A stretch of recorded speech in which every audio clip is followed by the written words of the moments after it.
A farming technique practiced for centuries by villagers in West Africa, which converts nutrient-poor rainforest soil into fertile farmland, could be the answer to mitigating climate change and revolutionizing farming across Africa.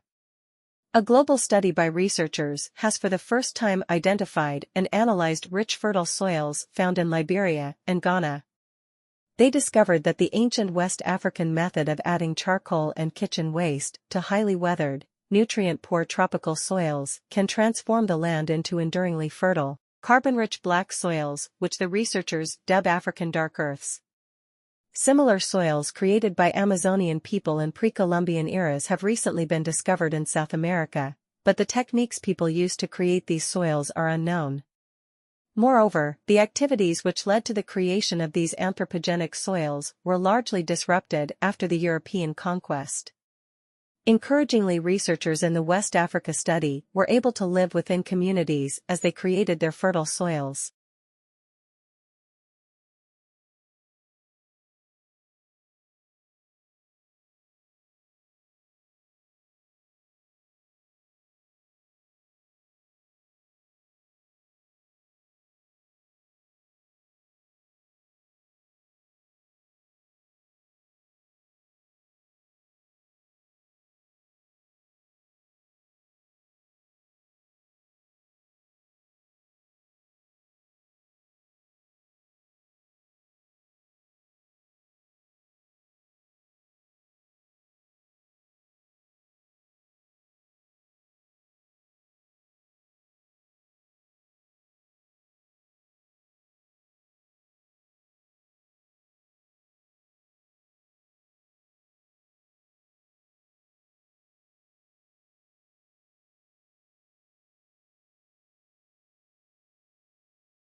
To understand the final reason why the news marketplace of ideas dominated by television is so different from the one that emerged in the world dominated by the printing press, it is important to distinguish the quality of vividness experienced by television viewers from the vividness experienced by readers.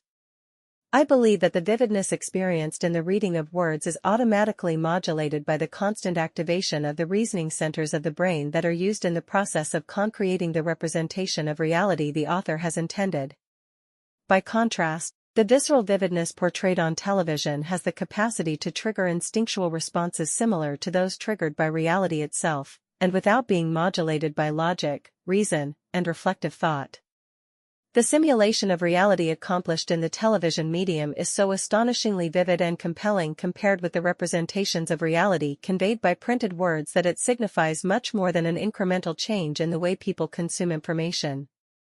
Books also convey compelling and vivid representations of reality, of course, but the reader actively participates in the conjuring of the reality the book's author is attempting to depict.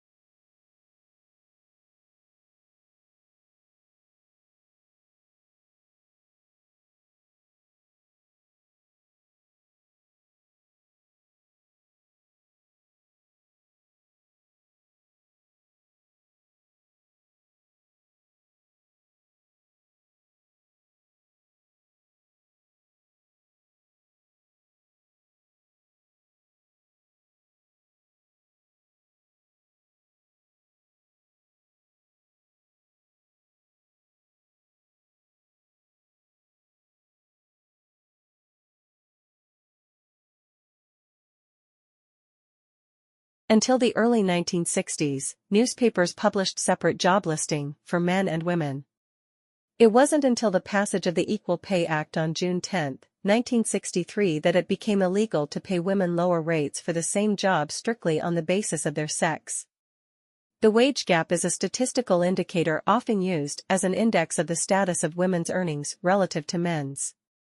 It is expressed as a percentage, e.g., in 2005, women earned 81% as much as men, and is calculated by dividing the median annual earnings for women by median annual earnings for men. Since 1963, when the Equal Pay Act was signed, the closing of the wage gap between men and women has been at a rate of about half a penny a year.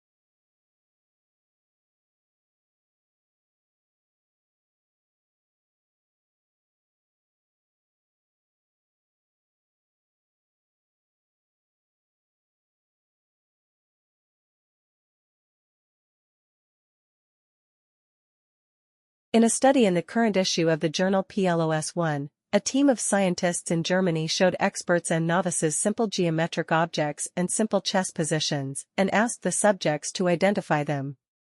Reaction times were measured and brain activity was monitored using functional MRI scans.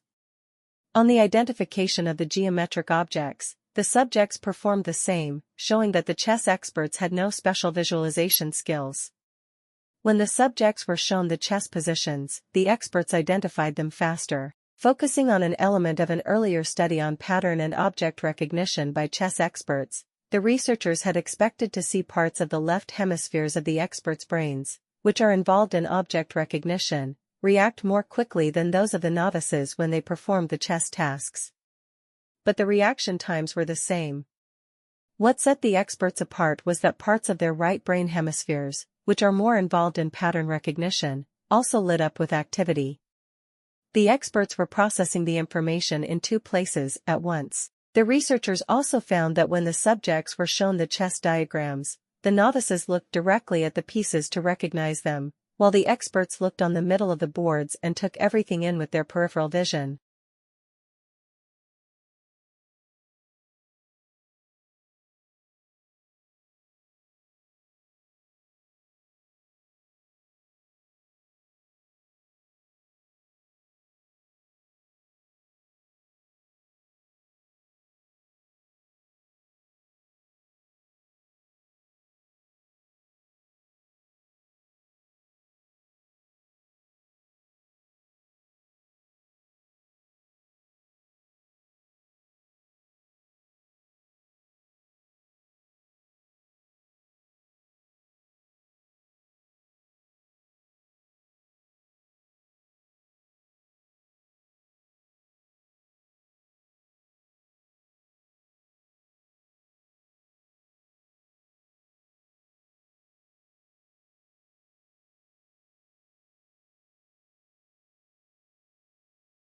Most of the time when I embark on such an investigation, it quickly becomes clear that matters are much more complicated and ambiguous, several shades grayer than I thought going in. Not this time. The deeper I delved into the confused and confusing thicket of nutritional science, sorting through the long-running fats versus carb wars, the fiber skirmishes and the raging dietary supplement debates, the simpler the picture gradually became. I learned that in fact, science knows a lot less about nutrition than you would expect, that in fact, nutrition science is, to put it charitably, a very young science. If still trying to figure out exactly what happens in your body when you sip a soda, or what is going on deep in the soul of a carrot to make it so good for you, or why in the world you have so many neurons, brain cells, in your stomach, of all places. It's a fascinating subject, and someday the field may produce definitive answers to the nutritional questions that concern us, but, as nutritionists themselves will tell you, they're not there yet. Not even close. Nutrition science, which after all only got started less than 200 years ago, is today approximately where surgery was in the year 1650. Very promising, and very interesting to watch, but are you ready to let them operate on you? I think I'll wait a while.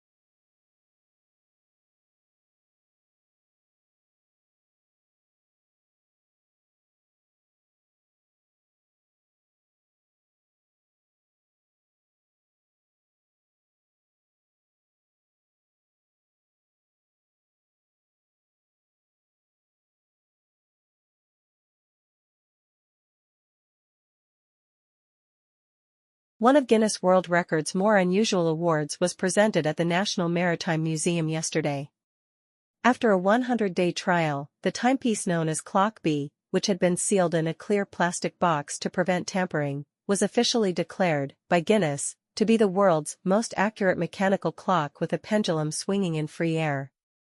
It was an intriguing enough award. But what is really astonishing is that the clock was designed more than 250 years ago by a man who was derided at the time for lian incoherence and absurdity that was little short of the symptoms of insanity, and whose plans for the clock lay ignored for 2 centuries.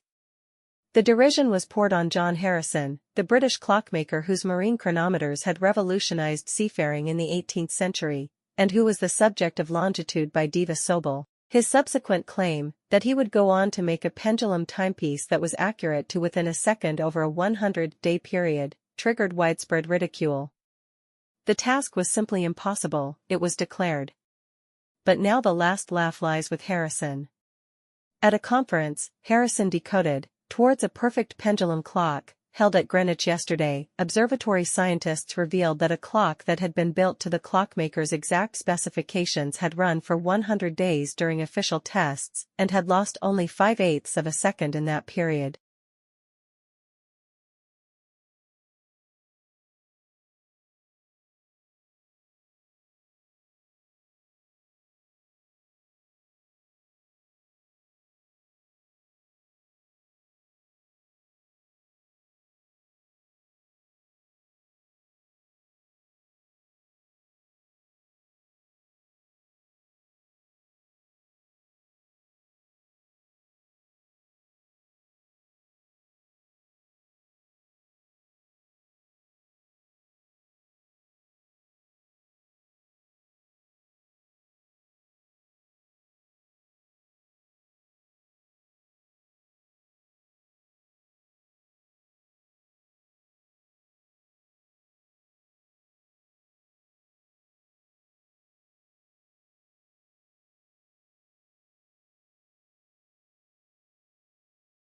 It's important to realize that the brain doesn't see the world around it simply as though the scene was projected onto a cinema screen on the inside of your skull.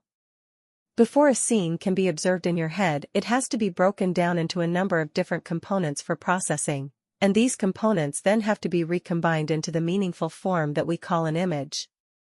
Amongst other things, the scene is broken down into its different colors, red, green and blue, in a way that's analogous to the manner in which a television image or magazine photograph is broken down into tiny dots of primary colors, which are too small to be noticed individually when we look at them, but which when seen collectively give the impression of a continuous full-color image. However, unlike in magazine images, the image that we see with our eyes is broken down not only into separate color components, but into other components too. It is, rather incredibly, deconstructed into component parts such as horizontal lines, vertical lines, circles and so on. Each of these component parts is sent to a separate area of the brain for processing, with the different components of the scene only merging again when they are unified into what you perceive as the image.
With a good system of crop rotation, and especially with the addition of any sort of fertilizer you may be able to come up with, it's possible to grow crops on a plot of land for upwards of 2 to 3 years at a time with good results. Ultimately, though, you must let the land rest if you hope to continue farming there in the long run. Allowing a plot of land to rest for a period of time is known as letting the field go fallow, and there are several reasons for this. Allowing a field or plot to lie fallow means that you don't grow anything new on it, don't harvest anything and don't graze any animals on the land for at least a year. Sometimes a field will lay fallow for 2, 3, or even 4 years, but the traditional standard on many farms was to let a field lie fallow once every 2 to 3 years. This fallow period allows the land to replenish many of its nutrients. The root networks of various grasses or ground covers, like clover, have a chance to expand and grow, which further strengthens the soil and protects it from erosion.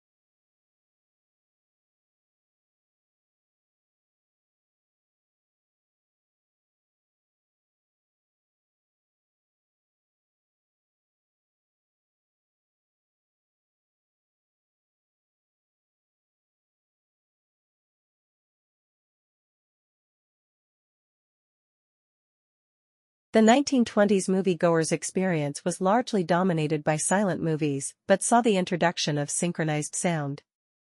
In the 1920s, movie stars were really stars, with huge salaries. The fashions and activities of the Hollywood greats echoed around the world, and 100,000 people would gather in cities all over the world, including such diverse cities as London and Moscow, to greet Mary Pickford and Douglas Fairbanks when they toured of Europe. Early silent movies were often accompanied by live piano or organ music and provided enormous entertainment value to audiences captivated by the experience of watching moving pictures on the silver screen.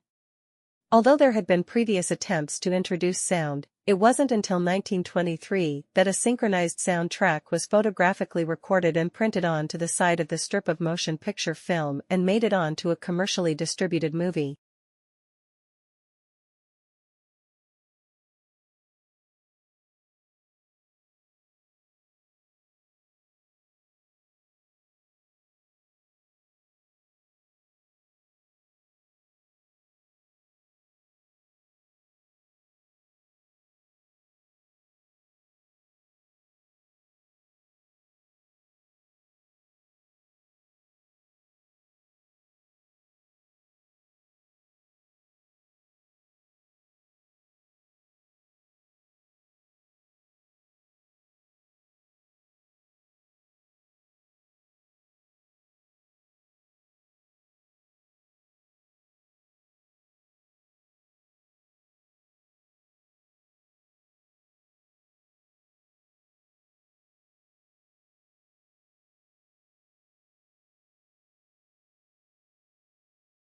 Delivering packages with drones will scale back CO2 emissions in bound circumstances as compared to truck deliveries, a brand new study from University of Washington transportation engineers finds.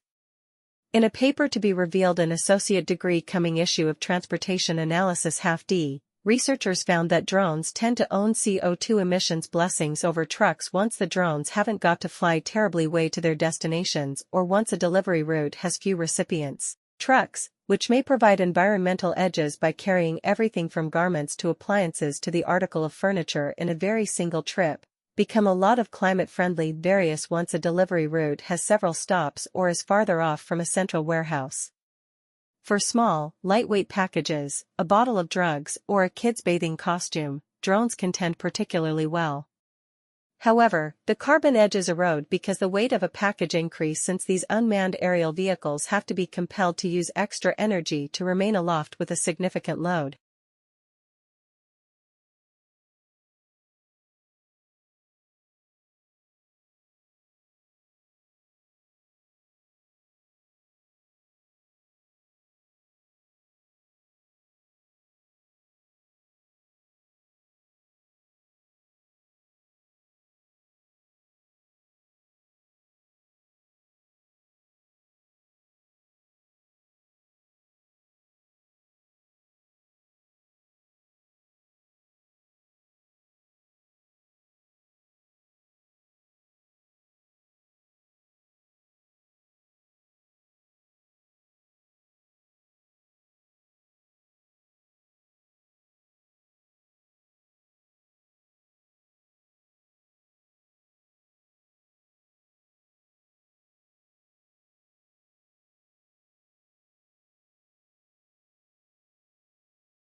By 1984, the Internet had grown to include 1,000 host computers.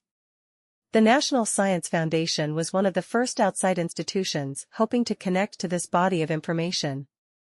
Other government, nonprofit, and educational institutions followed.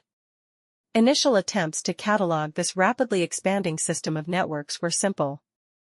Among the first was Archie, a list of FTP information created by Peter Deutsch at McGill University in Montreal. However, the greatest innovation in the Internet was still to come, brewing in an MIT laboratory in Cambridge, Massachusetts. The World Wide Web, or the web, is often confused with the Internet. In fact, it is just one part of the Internet, along with email, video conferencing, and streaming audio channels. In 1989, Tim Berners-Lee, now a scientist at the Massachusetts Institute of Technology, introduced a new system of communication on the Internet which used hyperlinks and a user-friendly graphical interface. His slice of the Internet pie came to be known as the World Wide Web. Berners-Lee says, the web is an abstract, imaginary, space of information. On the net, you find computers; on the web, you find documents, sounds, videos, information. On the net, the connections are cables between computers; on the web, connections are hypertext links.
According to Dr. Ron Fessenden, MD, MPH, the average American consumes more than 150 pounds of refined sugar, plus an additional 62 pounds of high fructose corn syrup every year.